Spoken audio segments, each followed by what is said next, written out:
Party की केंद्र से लगाए प्रदेश की सरकार ने सबसे ज्यादा किसी वर्ग का नुकसान किया है तो केवल छात्रों का नुकसान, पार्टी ने विद्यार्थियों को ठगने का काम किया है। ये बताइए क्या नरेंद्र मोदी जी अकेले लड़ रहे हैं? भाजपा के साथ 30 से अधिक दल मिले हुए हैं। बिहार में जितने छोटे छोटे संगठन है, सामाजिक संस्था है, सब मोदी जी को जोड़ लिया। दक्षिण में चले जाइए, जो छोटे छोटे संगठन चलाते हैं, जिसका एक सीट जीतने भर की औकात नहीं है, सबको नरेंद्र मोदी गठबंधन में ले लिए। और आप कह रहे हैं कि गठबंधन नहीं किए हैं। ये सारे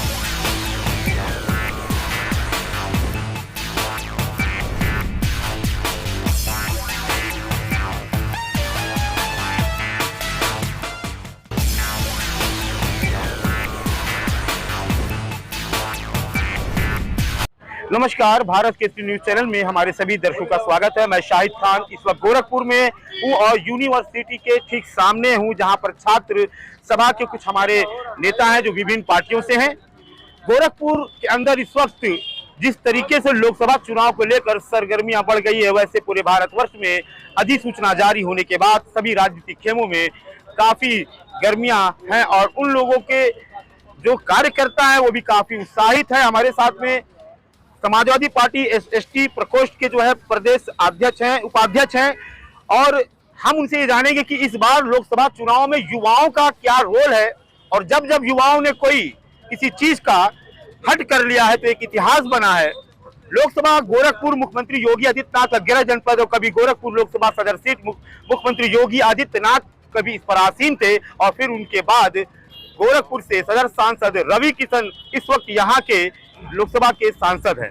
और इस बार फिर लोकसभा चुनाव है। 2024 के लोकसभा चुनाव में क्या करवट लेगा, किस करवट उठ बैठेगा, हम स्वागत करते हैं गोरखपुर भारत केसरी न्यूज चैनल में। गोरखपुर से जो है शिवशंकर जी जो समाजवादी पार्टी एसटी प्रकोष्ठ के प्रदेश उपाध्यक्ष है। आप ये बताइए क्या कुछ इस बार लोकसभा चुनाव में नया होगा? छात्राओं को लेकर, छात्रों के हित के लिए लेकर सरकार ने क्या काम किया है? विकास के मुद्दे के बाद और कौन सा काम सरकार ने ऐसा किया जो आपके हिसाब से सही है? देखिए, अगर आप विद्यार्थियों की बात करेंगे, छात्र छात्राओं की बात करेंगे, तो भारतीय जनता पार्टी की केंद्र से लगाए प्रदेश की सरकार ने सबसे ज्यादा किसी वर्ग का नुकसान किया है तो केवल छात्रों का नुकसान किया है। आपको बताऊं कि आज जो है अगर कोई व्यक्ति बैंक से होम लोन लेता है तो उसका ऋण कम है और जब शिक्षा ऋण लेता है तो उसका लोन ज्यादा है। किताबों पे जीएसटी है, पेंसिल पे जीएसटी है, पेन पे जीएसटी है, बड़े बड़े संस्थाओं पे जीएसटी है, कोचिंग संस्थाओं पे जीएसटी है। लेकिन यही जब कोई व्यापार करता, कोई उद्योग करता तो उस पर जीएसटी कम है। सबसे ज्यादा किसी को ठगने का काम किया तो भारतीय जनता पार्टी ने विद्यार्थियों को ठगने का काम किया है। विश्वविद्यालयों में सेमेस्टर प्रणाली ला के हर 3 महीने पे फीस की वसूली करना, हर 3 महीने पे उसको डाटा भरवाना, हर 3 महीने पे उसको परेशान करने का काम भारतीय जनता पार्टी ने किया है। पहले क्या था, एससी एसटी ओबीसी के बच्चे और खास करके एससी एसटी के बीएड में और बीटीसी में निःशुल्क प्रवेश पाते थे और छात्रवृत्ति जाता था। लेकिन पहली बार ऐसा हुआ है कि भारतीय जनता पार्टी की सरकार में एससी और एसटी के बच्चों का छात्रवृत्ति समाज कल्याण विभाग नहीं दे पाया है। पहला मुद्दा। दूसरा, आप देखेंगे कि सबसे ज्यादा नुकसान किसने क्या किया है? भारतीय जनता पार्टी ने शिक्षा की राजनीति के पौशाला कहे जाने वाली पूरी छात्र राजनीति को समाप्त कर दिया है। बल्कि आज केंद्रीय रक्षा मंत्री निकले छात्र राजनीति से। माननीय मुख्यमंत्री जी कभी पुस्तकालय मंत्री का चुनाव लड़ चुके, लेकिन आज उनको शासन चुनाव महत्वपूर्ण नहीं दिखता है। गोरखपुर विश्वविद्यालय में 2016 से शासन चुनाव बंद है। माननीय मुख्यमंत्री जी स्वयं छात्र रहे हैं, बीएससी के छात्र रहे हैं, पुस्तकालय मंत्री का उन्होंने चुनाव लड़ा है। साथ में उत्तर प्रदेश सरकार से लगाए केंद्र की सरकार में बहुत सारे ऐसे छात्र नेता रहे जो इसमें मंत्री और विधायक है। कौन मुख्यमंत्री जी यहाँ से लड़े हैं शासक चुनाव, मतलब छात्र नेता रहे हैं? यहाँ से तो तमाम रहे, राजनाथ सिंह जी रहे हैं, तमाम विधायक यहाँ से रहे हैं जो पड़े हुए हैं। अब योगी आदित्यनाथ मतलब गढ़वाल से थे, उनकी बात है। अरे वो छात्र नेता रहे ना, कहीं से रहे तो ना, पुस्तकालय मंत्री का चुनाव लड़े ना, वो तो ये कह रहा हूँ। और बात जहाँ तक समाजवादी पार्टी की रही, माननीय अखिलेश यादव जो पीडीए का नारा देकर चल रहे हैं, भारतीय जनता पार्टी उससे घबरा गई है। भारतीय जनता पार्टी की बेचैनी बढ़ गई है। आप देखेंगे कि भारतीय जनता पार्टी आनंद फानंद में अपने प्रत्याशियों को उतार के जबरन प्रचार करा रही है। उनके प्रत्याशी भग रहे हैं। अभी एक बहुत बड़े स्टार बनते हैं, सुपर स्टार थे, आसनसोल से भारतीय जनता पार्टी ने उनको टिकट दिया तो वो तुरंत टिकट वापस कर दिए। तो किसकी बात कर रहे हैं? पवन सिंह की बात कर रहे हैं। आप नाम जानते हैं? क्या नाम ले हम लोग, क्या नाम ले? जो भाजपा के कमल के सिंबल को तुरंत छोड़ दे रहा है कि हमको नहीं चुनाव लड़ना आसनसोल से। हम कहते हैं कि लड़े चुनाव, लोग पता चल जाएगा। पीडीए के माध्यम से समाजवादी पार्टी और माननीय अखिलेश यादव जी क्या लाना चाहते हैं? हम शिक्षा को बेहतर बनाना चाहते हैं। हम बच्चों को लैपटॉप देकर उनका भविष्य सुधारना चाहते हैं। हम बच्चों को साइकिल देके, बेटियों को साइकिल देके उनको इंटर और डिग्री कॉलेज में भेजने का प्रयास कर रहे हैं। हमने शिक्षक भर्ती करके उनके लिए व्यवस्था बनाना चाहते हैं, हम विश्वविद्यालय बनाना चाहते हैं, पैरामेडिकल कॉलेज बनाना चाहते हैं, लेकिन भारतीय जनता पार्टी शिक्षा की व्यवस्था को पूरी तरीके से चौपट करने पर लगी हुई है, पूरी की पूरी तरीके से। आप ये समझिए कि एक तरफ जब सरकारों को विद्यार्थियों की बात करनी चाहिए, शिक्षा की बात करनी चाहिए, एक तरफ जब रोजगार की बात करनी चाहिए तो सरकार बात नहीं करेगी। तो इन सारे मुद्दों पे चुनाव होने जा रहा है और विद्यार्थी होने के नाते मैं आपके माध्यम से कहना चाहता हूँ कि विश्वविद्यालयों में छात्र संघ चुनाव बेहद जरूरी है, जो होना चाहिए। अब की बार लोकसभा में किसकी सरकार? अब जनता तय करेगी। इंडिया गठबंधन की आप क्या कहना चाहें? इंडिया गठबंधन, आखिर इंडिया गठबंधन को ऐसी क्या जरूरत पड़ गई कि भाजपा को हटाने के लिए इतना बड़ा गठबंधन खड़ा किया गया है? अच्छा, मोदी समाजवादी पार्टी और राहुल गांधी, अखिलेश यादव दोनों लोग एक हो गए हैं, क्या बात? आप ये बताइए, क्या नरेंद्र मोदी जी अकेले लड़ रहे हैं? भाजपा के साथ 30 से अधिक दल मिले हुए हैं। बिहार में जितने छोटे छोटे संगठन है, सामाजिक संस्था है, सब मोदी जी को जोड़ लिया।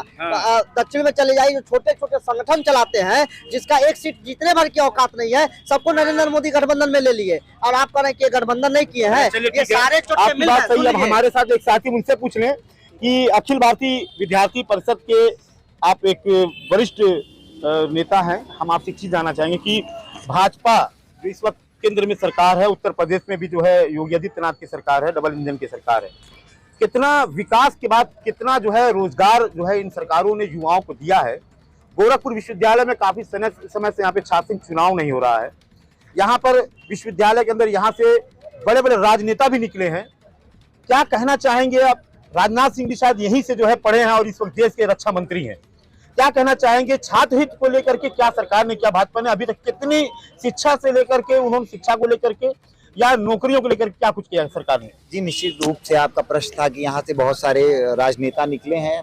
गोरखपुर विश्वविद्यालय हमेशा से एक ऐसी कर्मभूमि रही है जहाँ से लोग अन्य क्षेत्रों में आगे जाकर के, और जैसे आकाश में सूर्य उदित होकर के सबको अपने ताप से अभिसंचित करता है, वैसे गोरखपुर विश्वविद्यालय के विद्यार्थियों ने अभिसंचित किया। मेरा सौभाग्य है कि मैं यहाँ का विद्यार्थी हूँ। जहाँ तक डबल इंजन के सरकार की बात है और छात्र हितों में बात है, तो नई शिक्षा नीति के माध्यम से नरेंद्र मोदी जी की सरकार ने वो नियम लाया कि जब गांवों में कक्षाओं में विद्यार्थी नहीं मिलते थे, तो नई शिक्षा नीति के माध्यम से ऐसी व्यवस्था बनाई गई कि हर 3 महीने पे उनकी परीक्षाएं ली जाएंगी और 6 महीने पे सेमेस्टर कराया जाएगा, जिससे विद्यार्थी क्रमिक रूप से वहाँ आए जाए। दूसरी बात, जहाँ तक छात्र संघ की बात है, तो अखिल भारतीय विद्यार्थी परिषद विश्व का सबसे बड़ा छात्र संगठन। 32 पेपर हुआ और 32 पेपर लीक हो गया। ये जवाब नहीं दे पाएंगे। देखिए, इन लोगों को शर्म आनी चाहिए। चुल्लू भर पानी में हमारे साथी को डूबना चाहिए, नाक डूबना चाहिए। इतने ज्यादा झूठ बोलते हैं। देखो, तो इस नाते ये नहीं कर सकते कि सरकार बना रहे हैं। इस चुनाव में एकदम, ये अभी 2014 से डूब रहे हैं और इस चुनाव में एकदम डूब जाएंगे, बुलबुला खत्म हो जाएगा।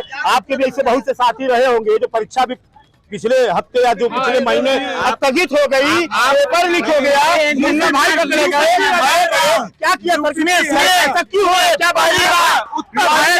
सुनिए, मैं आपको जवाब दे दूं। पहली बार सरकार ने इतनी त्वरित कार्रवाई करते हुए के पीछे भेजने का कब किया? जब लड़के रोड पे हो गए, प्रयागराज में जब लड़के धरने देने लगे, तब इनको होश आया, तब सरकार को होश आया। भ्रष्टाचार का प्रमाणित देंगे, है 6,000 करोड़ का बॉन्डिंग का खरीदा जाता है। अरे 14,000 करोड़ का एक बात है, और आपने उनसे भी पैसे लिए हैं, पाकिस्तान से भी पैसे इन्होंने लिए हैं।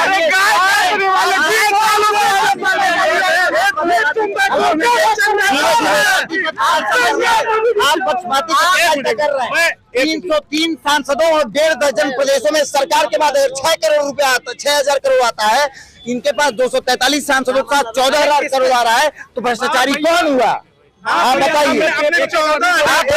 हम युवाओं का यही मांग है भैया, हम लोग तैयारी करते हैं, इतने 2-3 साल पे वैकेंसियां आ रही हैं, एग्जाम देते हैं, पता चलता है पेपर लीक हो जाता है, उसके लिए लोग धरना प्रदर्शन करते हैं, उसको मानते हैं। पेपर लीक हुआ कि नहीं हुआ है? यानी कि भाजपा सरकार जो है उसको लेकर क्या कहेंगे? क्या कहेंगे? भाजपा लीक सरकार है, युवा विरोधी सरकार। कितना नंबर मिलना चाहिए? एक भी नंबर नहीं मिलना चाहिए। अगर मेरे हिसाब से माइनस में दिया जाए तो मैं माइनस में देने के लिए तैयार हूँ। फिर भी प्रचंड बहुमत से जीतती है भाजपा, अगर एक नंबर मिलना चाहिए। मैं बता रहा हूँ, भाजपा क्यों सबसे जीरो पे आप कह रहे हैं? क्योंकि 70 से अधिक जिलों में भाजपा ने 72,000 नौकरियां दी है। ये बता दीजिए आपकी कोई सरकार ने। 70 से आप पढ़िए, आप देखिए, आपको रिवॉल्ट मिलेंगे। 70 से अधिक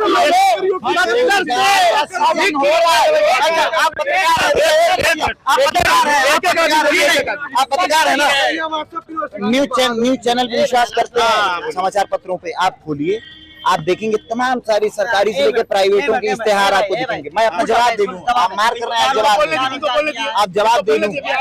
और अगर आप उससे भी विश्वास नहीं है तो इन्हीं लोगों पे विश्वास कर लीजिए। आप पेपर लाइए, आप पेपर लाइए, आप पेपर लाइए।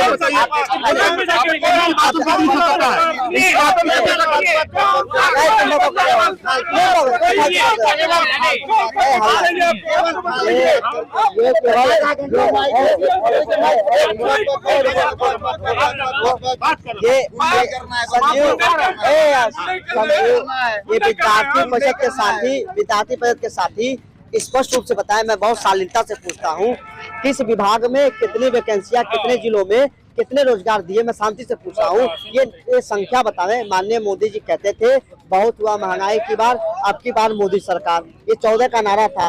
बहुत हुआ कांग्रेस की मार, अब की बार भाजपा सरकार, ये कहते थे। इस बार मोदी जी का नारा 400 पार। मैं बहुत शालीनता से पूछना चाहता हूँ, सुन लीजिए। उसके बाद 2 करोड़ रोजगार की बात की थी उन्होंने। क्या रोजगार का मतलब ये नहीं है, गोरखपुर विश्वविद्यालय में एक रोजगार मेला लगा हुआ था। गोरखपुर का युवा 7,000 में आगरा और मेरठ भेजा जा रहा है।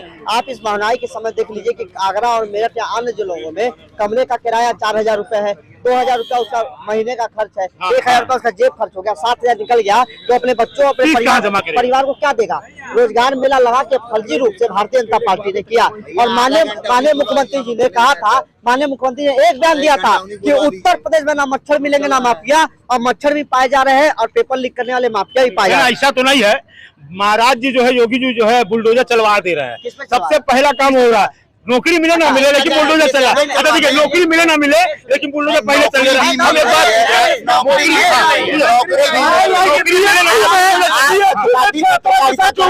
बुलडोजर चला के साथ हुआ बलात्कार, बलात्कारियों के ऊपर बुलडोजर चला क्या?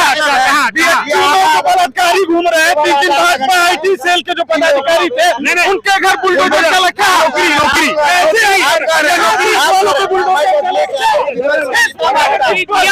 नहीं कर पा रहे हैं। विपक्ष का नेता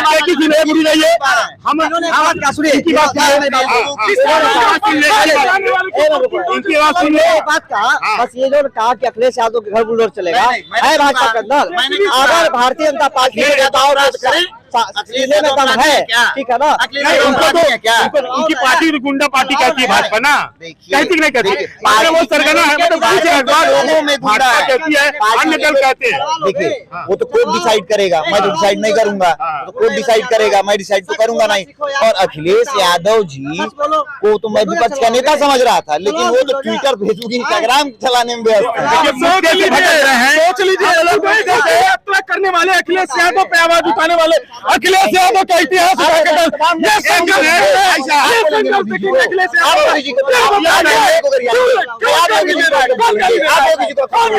आप महाराज जी को सब बोलेंगे,